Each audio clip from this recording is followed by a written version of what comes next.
അസ്സലാമു അലൈക്കും വറഹ്മത്തുള്ളാഹി വബറകാതുഹു. ബിസ്മില്ലാഹിർ റഹ്മാനിർ റഹീം. അൽഹംദുലില്ലാഹി റബ്ബിൽ ആലമീൻ. അല്ലാഹുമ്മ സ്വല്ലി വസല്ലിം വബാരിക് അലാ റസൂലിക വഹബീബിക സയ്യിദിനാ മുഹമ്മദിൻ വഅലാ ആലി വഅസ്ഹാബി സയ്യിദിനാ വമൗലാനാ മുഹമ്മദ്. ഫർള് നിസ്കാരം കഴിഞ്ഞാൽ പിന്നീട് ഏറ്റവും കൂടുതൽ ശ്രേഷ്ഠതയുള്ള, ഏറ്റവും കൂടുതൽ പ്രതിഫലമുള്ള, മുഅ്മിനായ മനുഷ്യനെ സംബന്ധിച്ചിടത്തോളം അദ്ദേഹത്തിന് ഏറ്റവും കൂടുതൽ ഷറഫ് നൽകുന്ന, അള്ളാഹുവിനൊരിക്കൽ വലിയ സ്ഥാനം നൽകുന്ന ഒരു നിസ്കാരമാണ് തഹജ്ജുദ് നിസ്കാരം. കാരണം മറ്റു ഭൗതികമായ എല്ലാ ചിന്തകളിൽ നിന്നും പൂർണ്ണമായും മാറി നിന്ന് രാത്രിയിൽ എല്ലാവരും സുഖനിദ്രയിൽ കഴിയുമ്പോൾ അർഹമുർ-റഹീമായ റബ്ബിൻ്റെ മുമ്പിൽ എഴുന്നേറ്റ് നിന്ന് വുളൂ ഉണ്ടാക്കി നിസ്കരിക്കാൻ സാധ്യമാവുക എന്നുള്ളത് അള്ളാഹുവിനോടുള്ള പ്രണയത്തെയാണ് അത് അറിയിക്കുന്നത്. അള്ളാഹുവും അവൻ്റെ അടിമയുമായുള്ള ആ സംസാരം മറ്റൊരാളും കേൾക്കാതെ റബ്ബിൻ്റെ മുമ്പിൽ അവൻ്റെ സങ്കടവും സന്തോഷവും എല്ലാം പങ്കുവെക്കുന്ന ആ അനർഘ നിമിഷം അത് അല്ലാഹു തആല ഏറ്റവും കൂടുതൽ ഇഷ്ടപ്പെടുന്ന ഒന്നാണ്. അതുകൊണ്ട് തന്നെ കൃത്യമായി തഹജ്ജുദ് നിസ്കാരം നിർവഹിക്കുന്ന വ്യക്തികൾക്ക് അല്ലാഹു തആല അവരുടെ മുഖത്ത് പ്രത്യേകം ഒരു പ്രകാശം, നൂർ നൽകുമെന്ന് മഹാന്മാരാകുന്ന പണ്ഡിതന്മാർ രേഖപ്പെടുത്തി വെക്കുന്നുണ്ട്. അവരുടെ ഹൃദയത്തിനും അല്ലാഹു തആല ഈമാനികമായ ഒരു ആവേശം നൽകുക തന്നെ ചെയ്യും.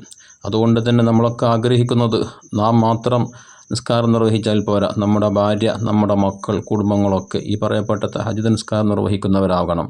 ആർക്കെങ്കിലും അങ്ങനെ നിസ്കരിക്കാൻ വല്ല മടിയോ മറ്റോ ഉണ്ടെങ്കിൽ അവരെ നല്ല രൂപത്തിൽ പറഞ്ഞ് മനസ്സിലാക്കി അതിൻ്റെ മഹത്വം അവരെ പറഞ്ഞ് മനസ്സിലാക്കി അവരെ കൂടുതലേക്ക് കൊണ്ടുവരിക എന്നുള്ളത് ഏതൊരു വിശ്വാസിയും ആഗ്രഹിക്കുന്ന ഒന്നാണ്. അതുകൊണ്ട് തന്നെ ഹബീബായ മുത്തുനബി സ്വല്ലല്ലാഹു അലൈഹി വസല്ലമ തങ്ങൾ അത്തരം പ്രവർത്തനങ്ങൾ ചെയ്യുന്ന അഥവാ തഹജ്ജുദ് നിസ്കാരം നിർവഹിക്കുകയും തൻ്റെ കുടുംബത്തെ കൂടെ അതിനുവേണ്ടി വിളിച്ചുണർത്തുകയും ഒക്കെ ചെയ്യുന്ന ആളുകൾക്ക് വേണ്ടി പ്രത്യേകമായി കരുണയുണ്ടാവട്ടെ, അള്ളാഹുവിൻ്റെ റഹ്മത്ത്, അള്ളാഹുവിൻ്റെ കാരുണ്യം അവർക്കുണ്ടാവട്ടെ എന്നുള്ള പ്രാർത്ഥന നടത്തിയതായി ഹദീസുകളിൽ നമുക്ക് കാണാൻ സാധിക്കും. മഹാനായ ഇമാം ഇബ്നു മാജ റളിയല്ലാഹു തആല അൻഹു സയ്യിദുനാ അബൂ ഹുറൈറ റളിയല്ലാഹു അൻഹുവിനെ തൊട്ട് നിവേദനം ചെയ്യുന്ന ഹദീസിൽ ഹബീബായ മുത്തുനബി സ്വല്ലല്ലാഹു അലൈഹി വസല്ലം തങ്ങൾ പറയുന്നുണ്ട്, റഹിമല്ലാഹു റജലൻ, ഒരാൾക്ക് അല്ലാഹു തആല കരുണ ചെയ്യട്ടെ, ഒരു പുരുഷൻ അല്ലാഹു തആല റഹ്മത്ത് ചെയ്യട്ടെ. എന്താണ് അയാൾ ചെയ്യുന്ന പ്രവർത്തനം? ഖാമ മിനൽ ലൈലി ഫസല്ല, അദ്ദേഹം രാത്രിയിൽ എഴുന്നേറ്റ് തഹജ്ജുദ് നിസ്കാരം നിർവഹിക്കുന്നു.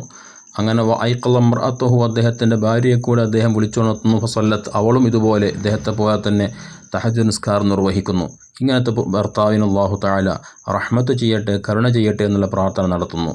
ഇനി ഭാര്യയെ തഹജ്ജുദ് നിസ്കരിക്കാൻ വേണ്ടി വിളിച്ചുണർത്തി, പക്ഷേ അവൾ മടി കാരണമോ മറ്റോ എഴുന്നേൽക്കാൻ മടി കാണിക്കുന്നു എങ്കിൽ മുത്തുനബി തങ്ങൾ പറയുന്നു, ഫഇൻ അബത്, അവൾ വിസമ്മതിച്ചാൽ, മടി കാണിച്ചാൽ, നളഹ ഫീ വജിഹിഹ അൽമാ, അവളുടെ മുഖത്ത് വെള്ളം തെളിച്ച് അങ്ങനെ അവരെ ഉണർത്തി അവൾ നിസ്കരിച്ചാലും അള്ളാഹുവിൻ്റെ റഹ്മത്ത് അവർക്കുണ്ടാവട്ടെ എന്നുള്ള പ്രാർത്ഥന മുത്തുനബി സ്വല്ലല്ലാഹു അലൈഹി വസല്ലം നടത്തുന്നു.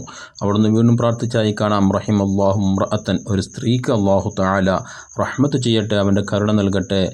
ഖാമത്ത് മിനൽ ലൈൽ, അവൾ രാത്രിയിൽ എഴുന്നേറ്റു. ഫസല്ലത്ത്, അവൾ തഹജ്ജുദ് നിസ്കാരം നിർവഹിച്ചു.